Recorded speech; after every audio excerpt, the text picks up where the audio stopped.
As minhas avós já estavam trabalhando.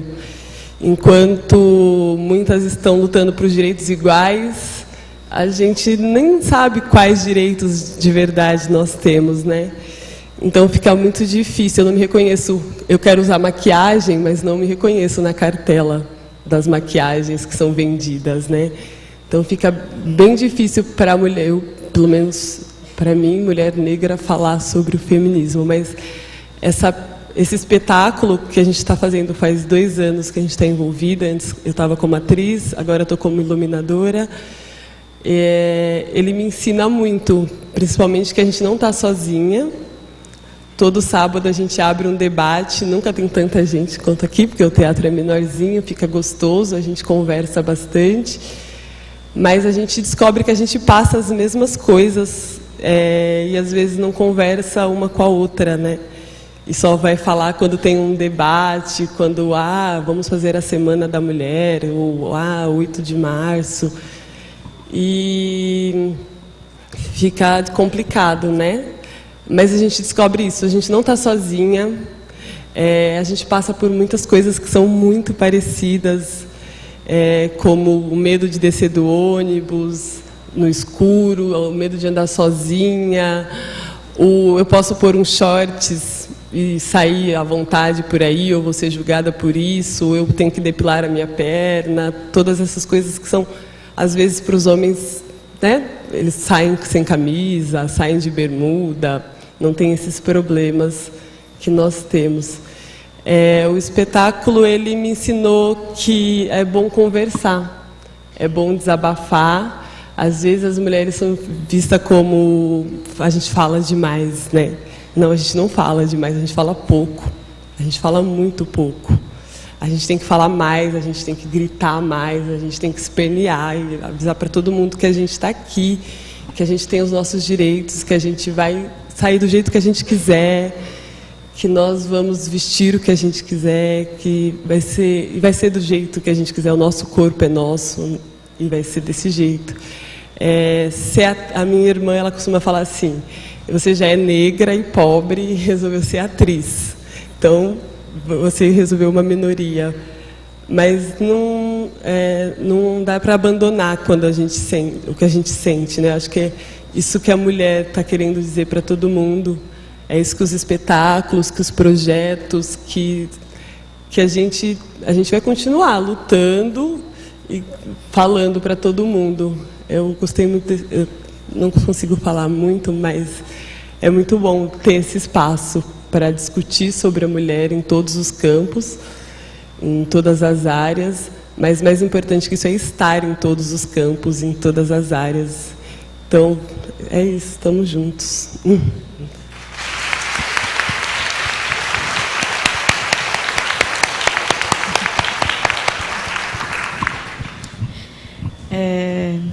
Eu queria retomar a fala, através da fala da companheira, que ela disse da importância disso tudo para que peças como a nossa não aconteçam mais. E se a gente conseguisse sanar boa parte dos problemas da sociedade, talvez a arte fosse desnecessária, né? Talvez seja uma das funções da arte. Eu acho que é difícil a gente achar uma afirmação em qual é essa função da arte. Mas nesse momento a gente sabe qual é a função da nossa arte, de cada uma dentro desse âmbito feminista. A Companhia Naturalis também nunca foi um grupo que na sua origem falou: vamos fazer um grupo de teatro feminista. A gente descobriu isso ao longo do tempo com a necessidade que a gente sentiu, com os problemas que a gente enfrentou. Eu faço teatro desde os meus 15 anos. Há 15 anos eu faço teatro. Eu nunca tive uma professora de teatro. Eu nunca tive uma diretora de teatro. Eu sempre tive professores, diretores, orientadores, mas os grupos de teatro, as oficinas de teatro, os alunos de teatro eram essencialmente mulheres. E eu pensava, por que são as mulheres que estudam, mas não são as mulheres que estão ensinando? Os livros de teatro, eles se referem ao ator, preparação do ator, a construção do ator. É sempre tudo no masculino, é tudo pensando na voz grave do homem. Então a gente foi pensando, e onde que a gente está? Em que momento que a gente se enxerga, o que a gente não se enxerga? Tem um outro espetáculo que faz parte do repertório da companhia, que foi o nosso espetáculo de estreia. Ele se chama O Pacto, do dramaturgo Rodrigo Giacomi. Ele é feito essencialmente por atrizes negras, que foi onde eu conheci a Nancy. E às vezes a gente tinha que adiar a estreia porque a gente não encontrava atrizes negras para compor o nosso elenco. Parece irreal, mas foi um problema, uma realidade que a gente enfrentou. A gente não achava atrizes negras para fazer aquele papel. E a gente não queria se submeter a mudar uma frase ou outra do espetáculo e encaixar uma atriz branca. A gente entendia que não era o texto só, era a representação da mulher negra, que não é o meu lugar de fala, mas que dentro do que eu quis dar espaço para isso, a gente não encontrou possibilidades facilmente. E aos poucos a gente foi encontrando, tanto que hoje essencialmente o grupo é formado por mulheres negras, né, que foram as pessoas que se fincaram junto. Mas esse olhar de ver que no teatro a gente encontra lideranças masculinas, acima de tudo, foi uma coisa que começou a incomodar. E a gente começou a falar, então, peraí, o que acontece? O que está acontecendo, né? Quem me representa? Quem está falando por mim? Eu tinha diretores que falavam que a mulher tem uma sensibilidade melhor, mais aguçada, e por isso gostava de trabalhar com mulheres. Eu falei, então é isso? Então eu posso ser uma boa atriz porque eu sou mulher, e porque eu sou mulher eu tenho sensibilidade, essa sensibilidade vai me fazer chorar, rir e tudo mais quando eu estiver em cena? Então é esse o meu papel enquanto mulher na arte? Então a gente foi gerando essas discussões dentro do grupo, né? A gente foi pesquisando, a gente foi se incomodando, e através desses incômodos a gente foi espremendo até sair alguma coisa. E o que saiu foi esse espetáculo. Que às vezes a gente, indo embora, a gente percebia, né, que a gente começava a mudar o nosso jeito. Por exemplo, tem uma cena no espetáculo que a gente mostra qual o comportamento das mulheres quando descem sozinhas do ônibus ou do metrô de noite. E quem é mulher sabe do que eu estou falando. A gente começa a se masculinizar. A gente tira o brinco, amarra o cabelo, esconde o celular na calcinha, põe dinheiro no sutiã e começa a ter toda uma diferença para a gente se proteger. E a gente fazia isso pensando cada uma, esse é o meu jeito de me proteger. Não, mas é o meu jeito também. E a gente viu que isso era uma coisa que todas nós fazíamos e que é engraçada, mas não é para ter graça, né? Não é para acontecer. Então foram através desses problemas que a gente percebeu que só num grupo onde tem mulheres isso pode ser dito, isso pode ser falado, e só num grupo em que tem mulheres isso pode ser engraçado. E a gente foi levando isso para a cena, a gente foi experimentando. E daí a gente achou quem nos representasse, né? A Nancy me representa, a Natália, a Mariana me representam, vocês aqui me representam. E não só os meus professores de teatro que me ensinaram, mas que tem um limite de até onde eu sei que eu posso me refletir neles. A gente, além desse estudo, como eu falei, a gente fez muitas rodas de conversa com as mulheres para saber, somos só nós que temos um cotidiano de artistas, que passamos por determinadas coisas? E a gente foi vendo que não, né? Que dentro de todas as profissões, dentro de várias coisas, dentro de coisas para pessoas mais jovens, como para as mais velhas, a gente consegue enxergar que existem os mesmos problemas. Tem uma das cenas da peça que a gente fala sobre pequenas coisas que acontecem em relacionamentos e fazem com que eles sejam abusivos. E essa cena eu me inspirei muito nas minhas alunas, que têm 15, 16 anos. Que elas falam, ele passou por mim com a namorada dele e nem me cumprimentou, mas ele não me cumprimentou porque ele ficou emocionado. E elas acham que isso é bacana, que passar por isso é legal. E a gente foi colocando essas coisas em cena. E a partir do momento que isso vira teatro, que isso vira arte, toca na pessoa de uma outra forma. É diferente eu, enquanto professora, chegar na sala e falar para minha aluna, você acha que é assim? Não é bem assim, tenta ir para o outro lado. e isso não reverberar nela. E quando ela vê isso numa representação artística, começa a ter um sentido para a vida dela. Começa a fazer alguma diferença, né? Talvez não total, mas ela começa a se enxergar como os homens se enxergam, né? Teve um debate que a gente fez no espetáculo que, logo quando terminou a peça, um homem pediu a palavra. E isso é difícil acontecer, porque os homens acabam... eles ficam um pouco mais pensativos, demora um pouco mais de tempo para eles falarem sobre o que eles viram. Acho que, lógico, não é visceral igual é para as mulheres, as histórias que a gente conta. Mas nesse dia um homem levantou a mão e falou assim: eu não acredito que vocês passam por tudo isso que vocês estão falando nessa peça. Porque se vocês passam por tudo isso, vocês estão escondendo e mentindo muito bem, porque eu não sei disso. Bem, tipo, então talvez a missão esteja cumprida, né? E, enfim, eu só quis pegar essa fala, que isso gerou um debate enorme, foi quase uma briga que aconteceu esse dia, por conta dessa fala. E a gente falou, então, é isso que a gente quer? A gente está chegando em algum lugar com esse teatro, com essa peça? Porque os homens estão começando a se questionar. E é exatamente também como a nossa companheira falou, que tenham os homens na plateia, que a gente possa conversar com eles. A gente fez a nossa estreia só para mulheres.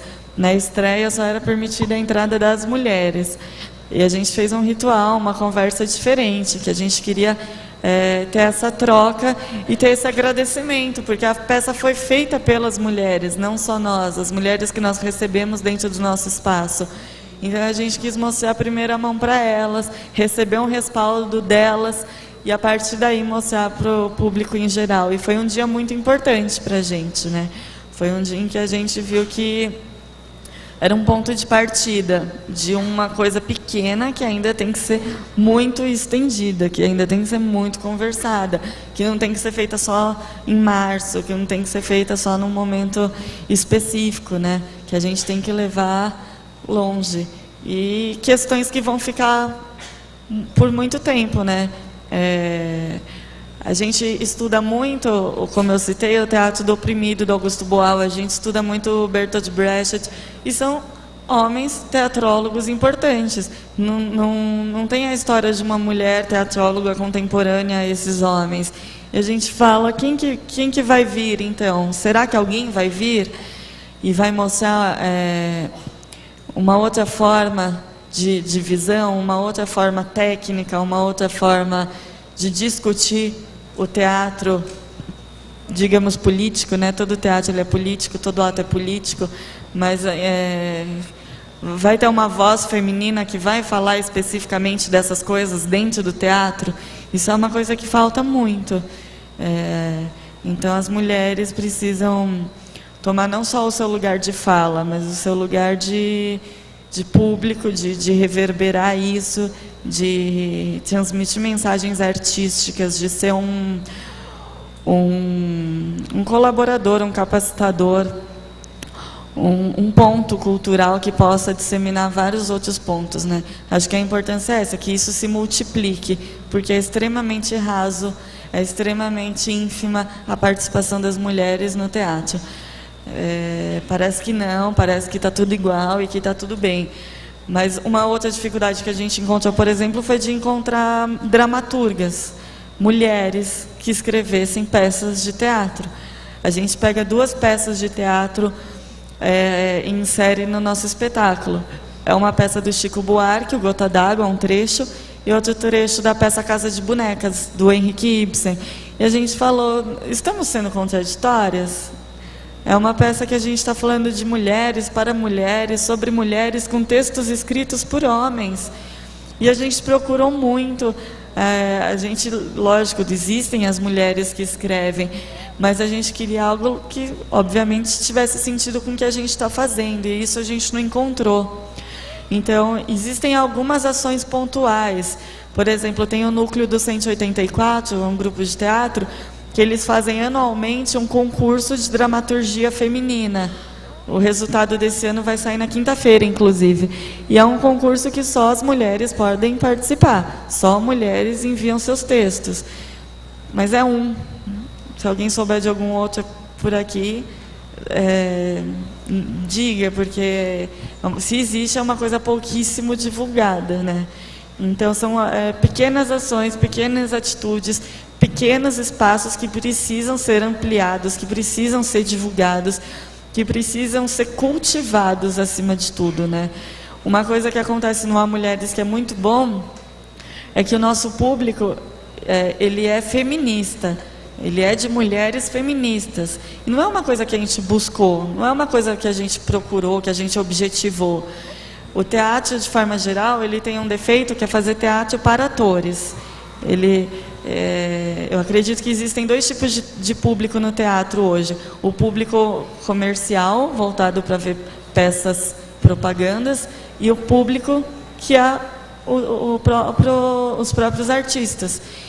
E não o público em geral. E no Há Mulheres a gente conseguiu criar para nós um terceiro público, que são as mulheres feministas, que elas vão e voltam e trazem seus outros grupos, os seus coletivos. Então, para a gente está sendo muito importante, que a gente conseguiu abrir mais uma vertente de conversa, mais uma vertente de possibilidades para nós. E eu acho que é isso que falta, a gente se propagar. E mulheres mais efetivas dentro do teatro. Acho que é isso, né, Ana? Obrigada. Então, obrigada. Eu, antes de abrir, então, para o diálogo, para as perguntas da plateia, as meninas pediram para que a gente fizesse o sorteio, porque depois pode ser que alguém não esteja. No final, então mudou. Então, ao final, se não estiver, paciência. Então, façamos o seguinte, a gente pode fazer 3 perguntas, aí vem para cá, elas respondem, e depois a gente volta. Pode ser? A gente tem ali, tem aqui também. Eu não sei se é o mesmo microfone, esse aqui, né?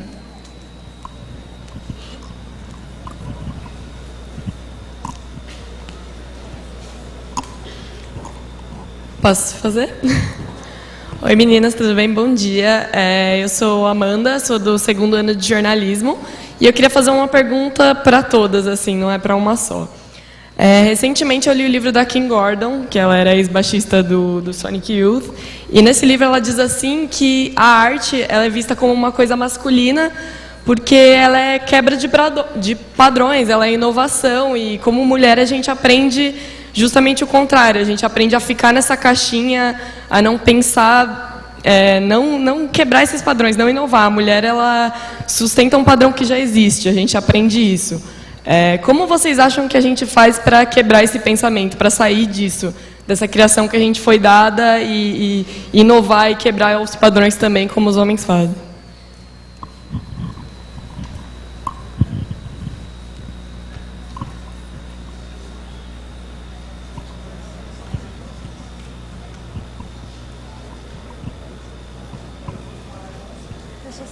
Responder.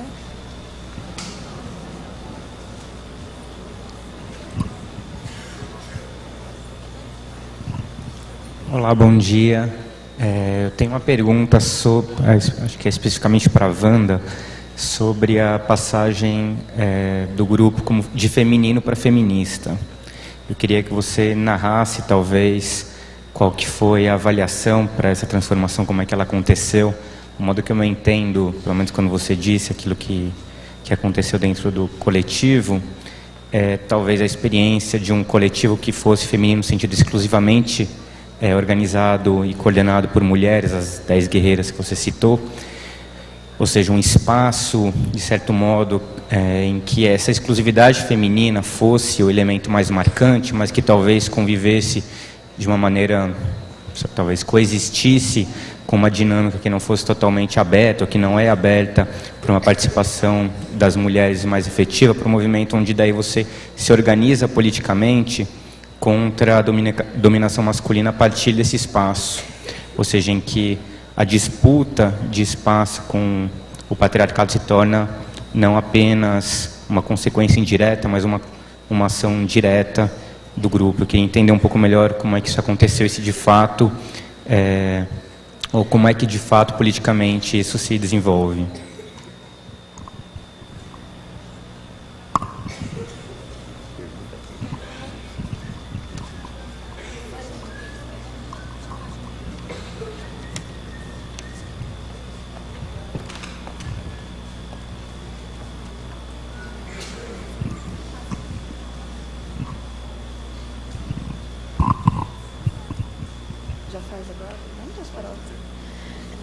Eu queria falar, meu nome é Júlia, eu queria falar um pouco mais da questão que você falou sobre a maior parte dos cargos de poder, vamos dizer, na arte. Eu estudo artes dramáticas, então diretores, professores, na maioria são homens.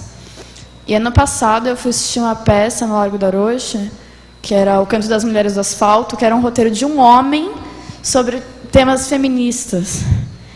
E por mais que o tema me cativasse absurdos, me incomodou muito ser um homem falando sobre aquilo.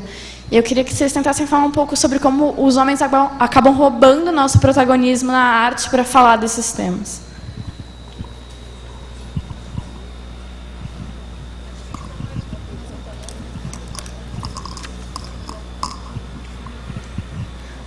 Oi, eu sou Maria Vitória, do 2º ano de jornalismo, e eu queria saber como é que instituições que dependem de financiamento para poder fazer sua arte, como é que vocês se declaram feminista e isso atrapalha conseguir financiamento para colocar os projetos rodando?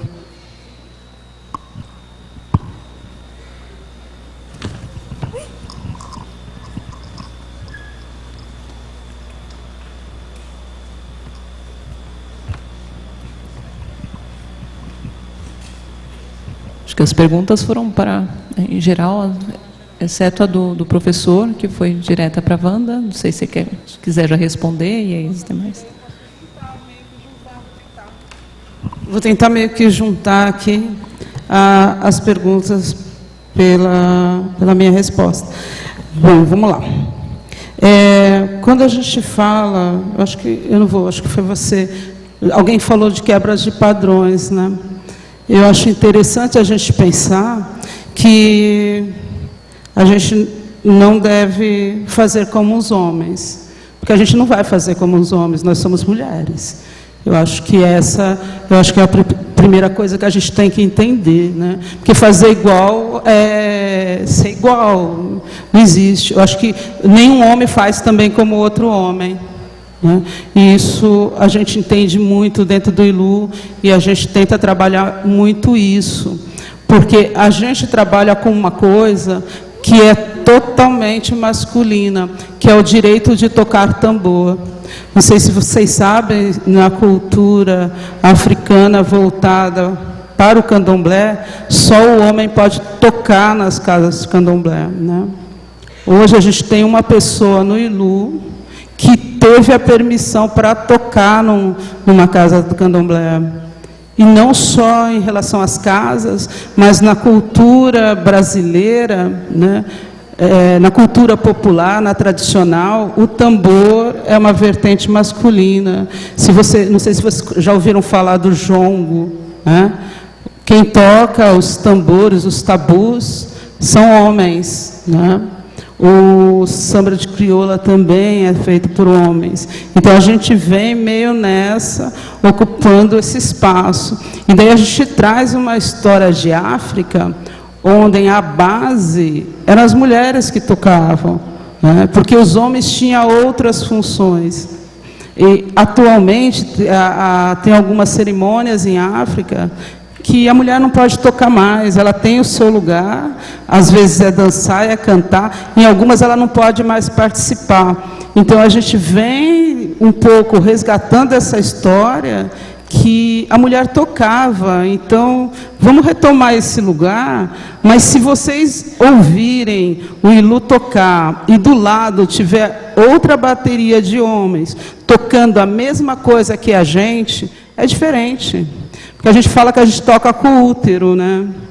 E não tem como, soa diferente, gente. Eu não sei como explicar isso, mas como os homens nunca vai ser. Simplesmente isso, tá?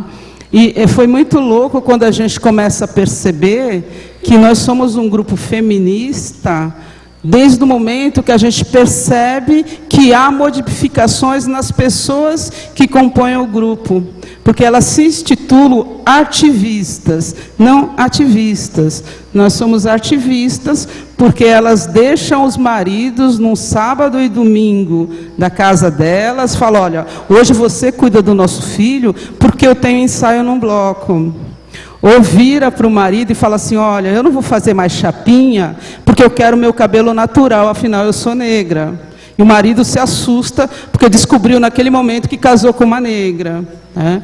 Ou a mulher ir tocar no Ilu e falar, não, eu vou com a minha filha também vai tocar comigo, porque tem uma coisa que ela é mulher e ela tem que saber que ela pode estar em qualquer lugar. Quando a gente começa a entender isso, a gente vê que a gente só não está fazendo política por uma apropriação de espaço, a gente está fazendo uma política de ação afirmativa para mulheres. Aí a gente se tornou feminista, né? Pelo reconhecimento da ação e pelo reconhecimento da identidade. Porque, gente, é muito louco. Eu já ouvi várias mulheres vendo outras mulheres que são lá dominadas pelo marido ou por qualquer instância patriarcal e fala assim, nossa, como você aceita isso? Mas a gente se descobre. Né?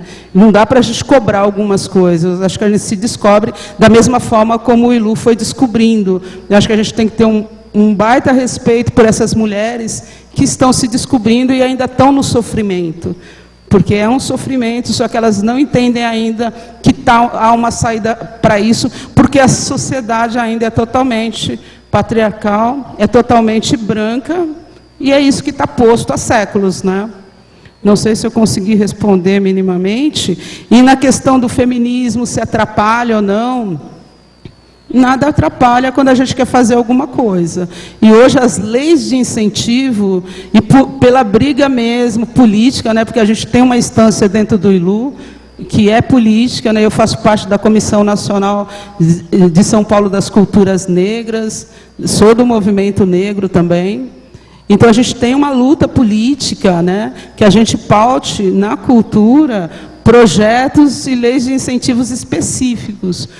Hoje em dia, eu posso falar que a mídia e o incentivo internacional está totalmente voltado para a mulher, porque é uma lei de proteção à mulher, à não violência. Então, por isso, os incentivos para grupos feministas está muito grande aqui, né? E a gente tem uma luta política para garantir que nenhum tipo de intolerância pela tua vertente seja explícito, não que ele não exista. Nós passamos por vários problemas, mais pelo fato da intolerância religiosa, porque é difícil você chegar num SESC, por exemplo, que a gente tem uma banda também dentro do projeto, e a gente ouvir do produtor ou outras instâncias, por favor, pula a parte que você cita aí, ou chama o orixá. Dá para você pular essa parte? É estranho isso. Então, a intolerância está mais forte, porque eles acham muito bonito ter um monte de mulher tocando. Porque aí tem uma questão do fetiche também, que a gente já conversou. E a gente vem também para quebrar isso. Eles estranham, às vezes, porque a gente não vai com roupa decotada, com saia curta. Ficam, mas cadê as roupas das passistas? Né? Não tem, gente. É todo mundo de calça, tem o respeito também. Mas eu acho que tem uma briga política aí também, tá bom? Espero tenha respondido aí. Obrigada. Eu queria falar um pouquinho da sua questão sobre padrões, né? Que você estava comentando. Eu acho, mais uma vez, falando da questão da gente, como a gente vê, né? A questão de padrões. Uma coisa que eu enfrento diariamente, eu já até meio que já decidi como é que eu vou... Como eu estou enfrentando isso, assim, muitas pessoas chegam para mim e me falam, mas isso não se faz assim. Não, mas isso não é assim que é, né? Então, por exemplo, eu tenho muita sorte de trabalhar na TV Gazeta, que é uma TV que dá muita liberdade de criação, pelo menos para o núcleo que eu faço parte, é muito interessante. E às vezes as pessoas acham que a gente está trabalhando na Globo e que a gente não pode sair daquele formatinho ali, né? Então, pessoas que trabalham comigo, jovens, Porque eu falo, poxa, eu estou tendo a oportunidade, eu posso, né, basicamente, claro, você tem um discernimento de fazer coisas para um público numa TV aberta. Mas, poxa, vamos testar fazer isso de uma forma diferente. Vamos fazer isso de uma forma que não se é feito tanto. Então, e eu vejo, assim, as pessoas que trabalham comigo, jovens, mulheres, feministas, falam, ai, mas, putz, tem certeza? Ai, não vai ficar bom isso. Quem disse? Quem falou que esse é o padrão? Acho que a gente tem que ser muito sincero com a gente mesmo e ouvir o que a gente quer fazer, o que a gente quer testar. Claro, se você vai fazer uma coisa nova, você está no meio profissional, às vezes você depende de outras pessoas, que muitas vezes a gente depende de outras pessoas, você se calçar. Então, por exemplo, eu fui fazer um documentário na Fundação Casa. Então, os jovens, né, a gente não pode mostrar o rosto dos meninos. Então, o que eu fiz? Eu falei, então já que não pode mostrar o rosto dos meninos, então todo mundo que a gente vai entrevistar, as entrevistas vão ser todas em off. Então, a gente vai mostrar imagens e eu vou fazer tudo em off. Aí todo mundo, putz, mas não sei lá, isso aí é estranho. E aí eu me calcei, eu fiz as entrevistas normais e aí depois eu fiz em off. Mas, assim, deixar de tentar, porque em reuniões de pauta as pessoas já, não vamos fazer isso. Então, a gente tem muito cuidado. Quem que determina os padrões? Por que aquelas pessoas estão certas? Por que você não pode usar de uma forma inteligente, se calçando e tal, mas por que você não pode fazer algo que você acha que você quer explorar, experimentar, ter curiosidade de ver como aquilo vai dar, né?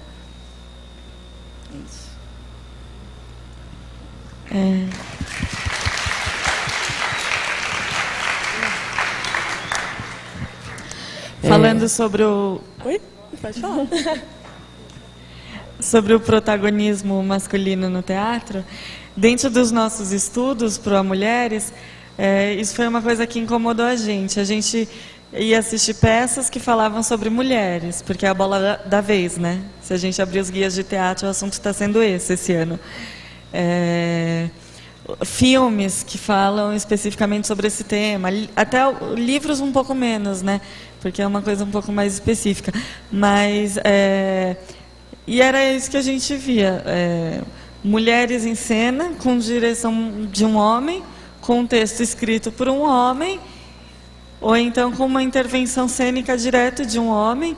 E a gente falava, legal, mas legal até certo ponto, né? E se parasse nesse certo ponto, faria mais sentido para a gente. E foi exatamente aí que a gente quis fazer diferente. A gente falou, teremos mulheres, só mulheres, em todas as funções da nossa peça. Como a Nan falou, ela faz a nossa luz e fez o nosso figurino. A gente tem uma preparadora vocal. A gente já tinha um homem que fazia as preparações vocais dentro do grupo. A gente falou, não. Ele não, a gente vai procurar uma outra pessoa. A gente encontrou uma pessoa, uma mulher que fortaleceu muito a gente e entrou para fazer a nossa preparação vocal. A Fabi, né, que foi uma dançarina, que também entrou. A gente já tinha um coreógrafo dentro do grupo, a gente falou, não, nessa peça não.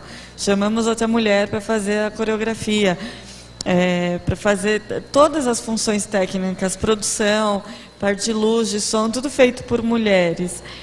Como o grupo, de forma geral, é constituído também por homens, efetivamente só por 2, né?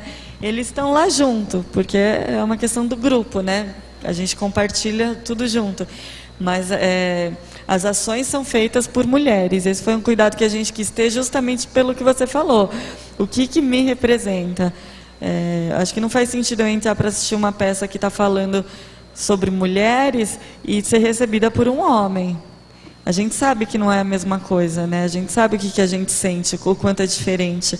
Então, a gente tentou buscar isso, colocar 2 coisas que a gente fixou muito.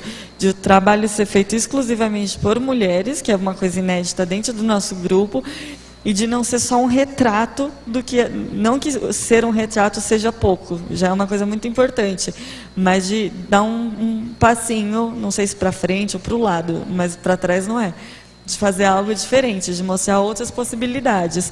Porque dentro da escola, dentro do curso, dentro da faculdade, já tenho homens o tempo todo dizendo que eu tenho que usar a emoção da minha TPM a favor do meu personagem. E não é isso que eu quero fazer enquanto artista. Eu acho que eu tenho muito mais a oferecer. Então, esse foi um cuidado que a gente buscou, porque eu acho que daí é quando o teatro vira um pouco publicidade, né? Porque se eu falar de feminismo dentro do teatro é a bola da vez, então eu vou aproveitar isso, porque é aí que um edital pode favorecer o meu projeto.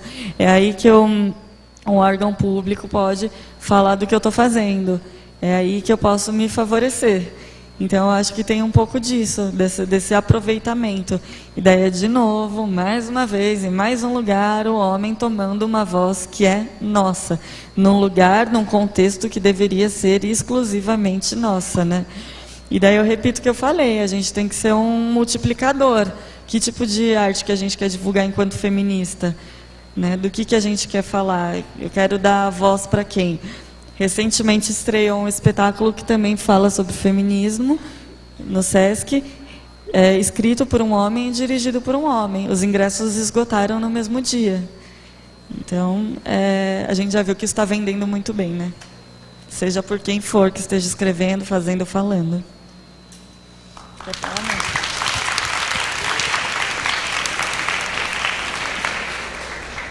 não? Falando desse assunto também, eu acho que isso acontece por dois motivos principais. Um, porque o ser humano ele tem mania de, quando ele quer tomar a frente, ele, né, chegar primeiro. Ouvi outro dia uma menina falando assim, se você estiver numa sala e acontecer um ato que você acha que é de racismo, primeiro você olha em volta e vê se tem alguém negro que pode falar primeiro. Não chega, sabe, invadindo esse espaço. A gente costuma fazer isso, né? Invadir o espaço sem prestar atenção. E acho que os homens fazem muito isso com... Não prestou atenção. Vamos deixar as mulheres falar primeiro sobre isso, a gente conversa e depois disso você fala. Em segundo, porque quando a gente se cala, outras pessoas falam por nós, né? Então, é isso. Se a gente não falar, alguém vai falar por nós. E acho que a arte é importante nisso. Você falou dos tambores. Eu frequento um lugar... E lá só homens tocam tambor, só homens tocam no magia. E aí só que disseram assim pra gente, se for um número artístico, aí as mulheres podem tocar. Então acho que é um caminho, né? A arte é esse caminho, é o caminho que abre a porta e fala, vamos discutir? Aí já olharam e falam, nossa... Parece que vocês tocam bem. Por que não podemos tocar, então, né? Vamos incluir. Acho que é isso importante. A importância da arte é provocar o que não é comum e mostrar que pode ser comum, normal. É isso.